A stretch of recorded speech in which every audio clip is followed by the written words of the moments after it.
Hey, my name's Brett Nugent. I'm a personal trainer on the Gold Coast in Queensland, Australia.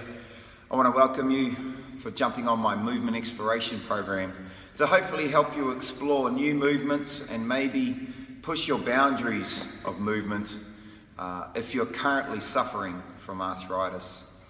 This program is developed, I guess, mainly for those who suffer from arthritis from the hips, the knees, the ankles, the lower extremities.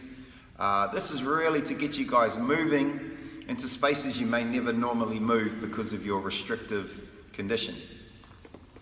I've suffered from arthritis now for about 20 years. I'm currently 47. At the age of 18, I performed a particular dance maneuver. Around about 9 or 10 years later, I got diagnosed from that injury as having osteoarthritis. My right knee meniscus was worn away to pretty much nothing.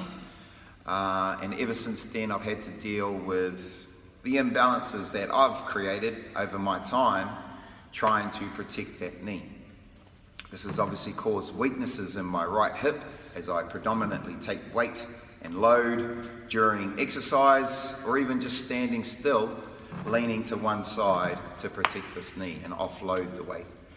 This can produce problems with hips later down the track.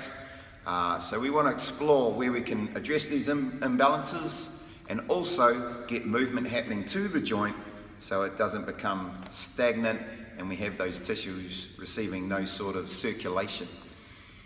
So this will be based around 4 key positions. We'll be looking at exploring movement from a standing position, from a seated position, from an elevated platform like a chair, from a seated position on the floor, and then lastly, hopefully, from a deep squat position or some form of squat wherever you currently are at. So let's get into it. We're going to start with the standing position. From here, we're just going to explore how we can get down to the ground from standing, nice and easily. We'll also progress from a seated position from a chair, again, trying to get down and get back up. Seated on the floor, starting from there, exploring movement on the floor, getting up from that position, and then lastly, seeing how our body will go to actually squat down and trying not to shy away from that movement like we do in our middle-aged years of not squatting down because we don't really need to hang out there. But, of course, we know the rule. If you don't use it, you will lose it. All right, let's get into the program.